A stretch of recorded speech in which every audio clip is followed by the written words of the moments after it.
Hello and welcome to Camp Xbox. The Xbox 360 is a console with an insane amount of games, and with as many good games as it has, some slip through the cracks. One of those games for me was Viking: The Battle for Asgard, an open-world hack-and-slash game published by Sega. When I started this up recently for the first time, I was thinking, will I be playing a hidden gem, or did I skip this for a reason? Well, today I'll give you some history along with my feelings on the game. All footage was recorded off an Xbox 360, and I'd like to thank my YouTube channel members for their support. And let's go ahead and hop into this one. Let us begin.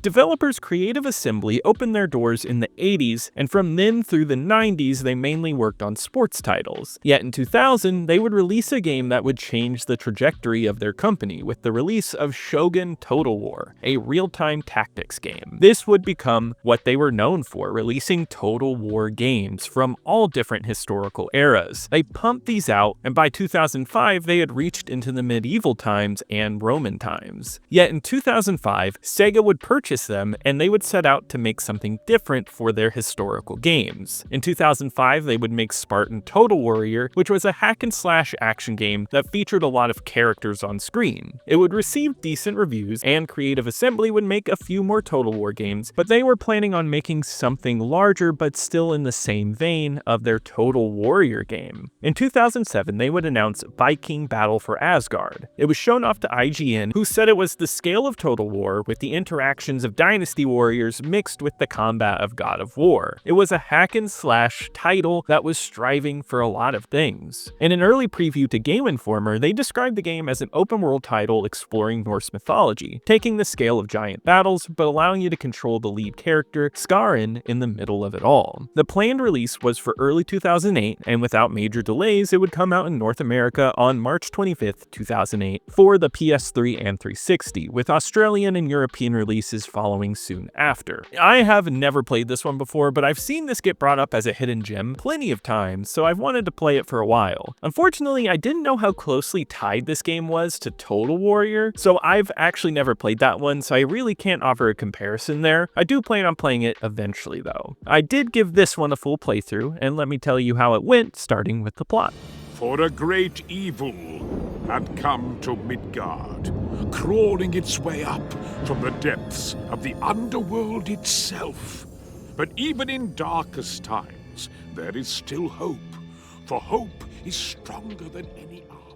In Viking, you play a Skarin who has been chosen by the god Freya to be the earthly warrior to defend against Hel. Hel has waged a war in Asgard, and it's slipping through into the mortal world and destroying it. Playing a Skarin, Freya will guide you as well as bring you back to life whenever you die. Your goal on each of the 3 islands in this game is to liberate the armies and take out the forces of Hel, leading you into a final huge battle on each island to force them out. Sometimes in the middle of all this, you'll get a dialogue from Freya on how much she hates Hel, or a small cutscene that flashes images of her. That's about it though. The plot in Viking is paper thin. If you want a plot-heavy game, this is not one. You are left to your own devices fairly early into the game, pushed out into the world, and you just start liberating. There are some characters that pop up and you talk to them, but they just give you fetch quests. It's nothing substantial. The small cutscenes you get with the gods are brief, and Viking is mostly focused on gameplay, and it seems that it doesn't want to be bogged down by too many cutscenes or exposition. I think it mostly works to the benefit of the game. It is an action game, and it's guaranteed to get you right into the fighting. It's a bit refreshing in a way. You always feel like you can get right into the main part of the game. Yet, I feel like it could have benefited from just a little more direction. I'm not sure if that's through gameplay or plot cutscenes, but I felt like the game unraveled in an exploratory way. You finish an area, and then you just walk around a bit to find the next one. I would have liked maybe a few likable characters, or just some notable characters for quests to give it a bit more power. I think that could have given this a stronger longevity because it can feel a little aimless at times. Yet this isn't a huge issue because I do admire its willingness to remove cutscenes in favor of gameplay.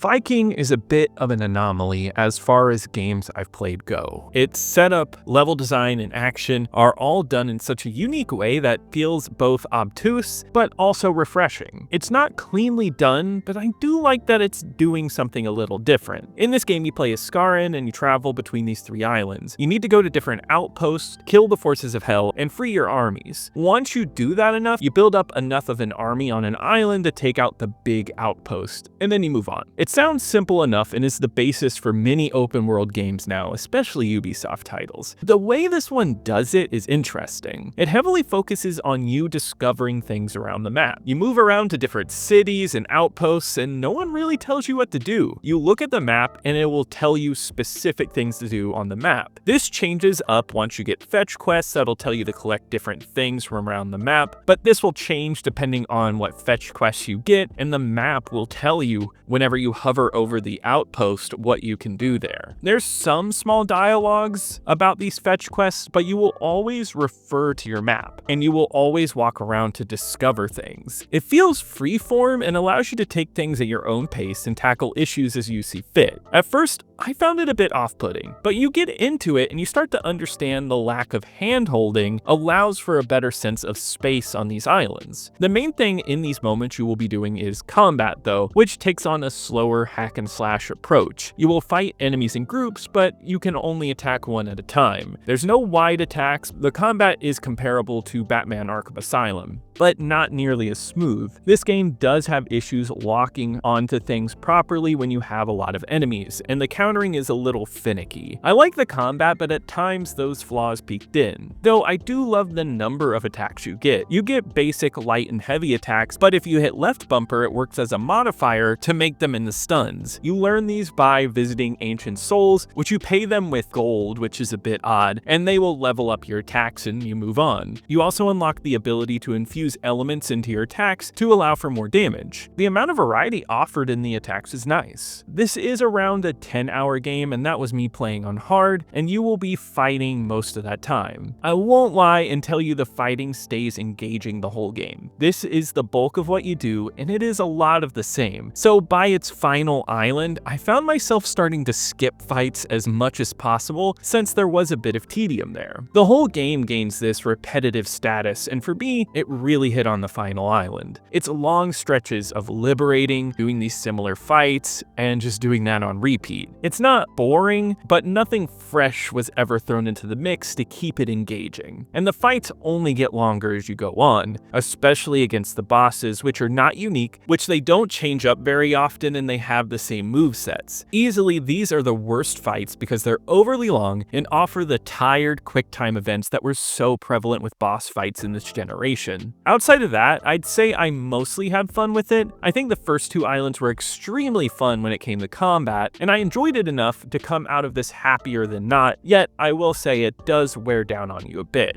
Same with the giant battles in the cities, which do change things up a little bit. These have a ton of enemies on screen, and your goal is to take on the shamans that are spawning in enemies. It's more of the same as far as combat goes, just with more enemies, but it's a fun sight all around, even if the frame rate takes a big hit. Yet I do like the feature where you can call on a dragon to attack certain enemies that I do think helps spice it up a little bit. As far as gameplay goes though, the game is fun. It's a bit flawed and starts to repeat itself too much in the end, yet I like the lack of direction. It does have this organic feel, and the combat has strong moments when you are leveling up through your powers. Once you're maxed out though, I think that's when the tedium starts to hit, and that final island throws so many boring boss battles at you. It's a weaker endgame, yet I'd say the overall gameplay feeling was that I was at least entertained for the most part, and it offered something fresh for the time, and I'd say even now.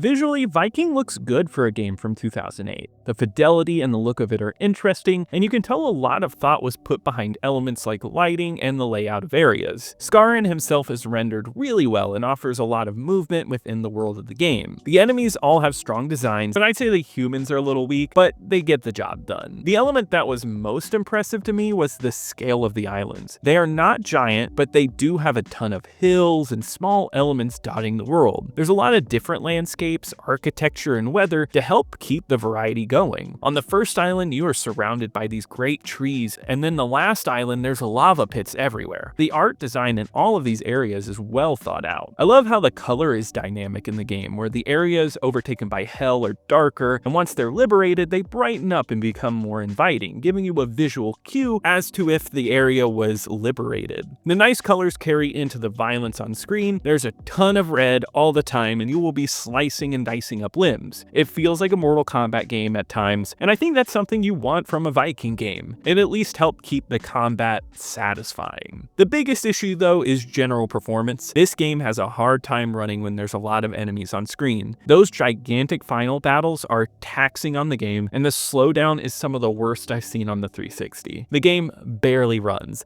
and it makes combat a pain. It's always around the enemies that spawn more enemies, and I guess at least you know when it's gonna happen. It's just not fun to deal with. Otherwise, the performance in the main area is pretty good, and the game overall looks good for 2008.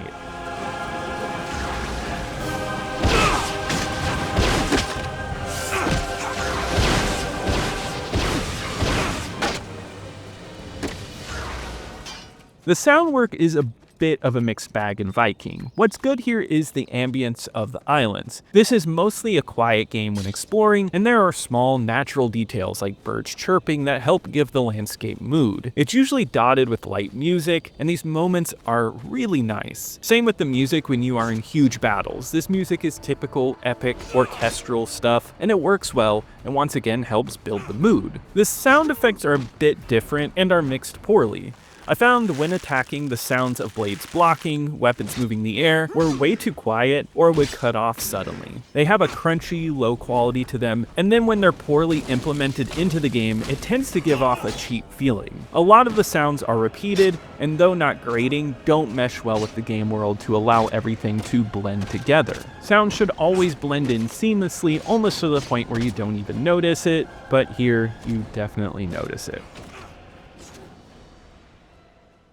So a few people have asked for it, and I thought it'd be fun to talk about achievements in these reviews again. These have no effect on my final opinion of the game, and here more as a fun addition to talk about, and just tell you what I went through, as well as if I 100% the game. Well, Viking is an easy game to get every achievement in. It's 50 achievements, and most of them are just for liberating outposts and islands, which are natural parts of the game. There are a few combat-centered ones in the mix, such as hitting enemies with certain combos or power-ups. Once again, these all came naturally as I played, though there were a few missable achievements for collectibles. There are major cities in the game that as soon as you go to war with, go away, and you can't go back and get these collectibles. Yet you can usually sneak in there before the big battle and get them. They are easy enough, but you do have to be sneaky because the cities are full and a whole group of enemies will destroy you. Other than that, you have to beat the game on hard, which does make the game a bit tougher. Though the game does ramp up in difficulty, I did think the hard mode wasn't that daunting, and I was able to complete it. By the end of the game, I almost had every achievement. It really wasn't that hard. I didn't have to go out of my way for most of them. The last few I have to do are just for killing champions and giants, which are the bosses. I hated these boss fights so much.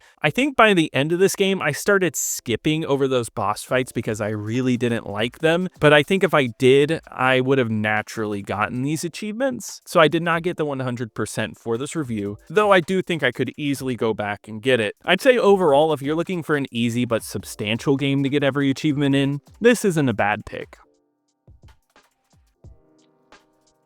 Viking Battle of Asgard is a game that starts strong. It has a great opening with some fun combat, and the exploration is great. I like the hands-off approach to everything, and I think it's great how you organically move in the world. The sounds are a little choppy, the performance takes some dips, but I do think overall it captures that Viking world well. The thing that stops it from being a great 360 game is the repetition. Once you are a good chunk in, you start to realize how similar everything is, and it does lack a lot of variety, and there's really no story to keep you engaged at that point. It's still playable, and I still did really enjoy it, but I don't think it's a classic by any means. I would call this a flawed gem. On my ranking list of every 360 game I've covered on the channel, this one enters in at number 15 of the 27 I've talked about. I think my overall experience was more memorable than what I experienced with Pure, yet Dante's Inferno by far had more entertaining combat.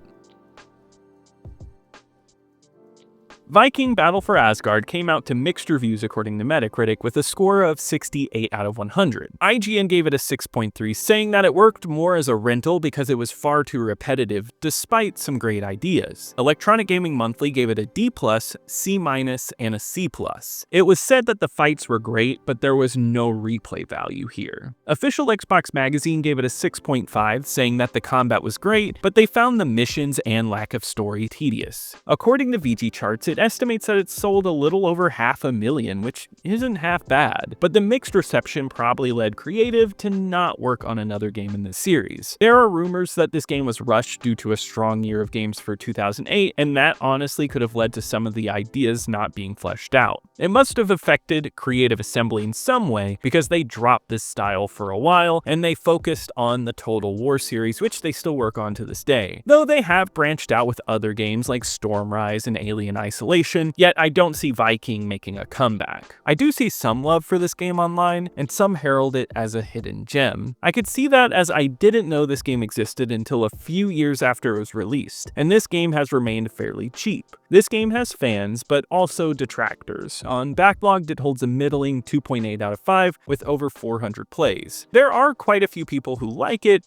but I wouldn't say they love it. Some absolutely hate it there too, and it really seems like a game with a complete mix of opinions on it. But that does wrap it up for today. Be sure to like the video if you enjoyed it. It really helps me out with the algorithm. Let me know in the comments below if you loved or hated this game. I would love to hear from you. Be sure to subscribe for more retro Xbox content, and check out my second channel, Camp Extras, for more gaming content. And I want to give a huge shout out to my YouTube channel members. Thank you so much for your support. You really help out the channel. And I'll see you here next time at Camp Xbox.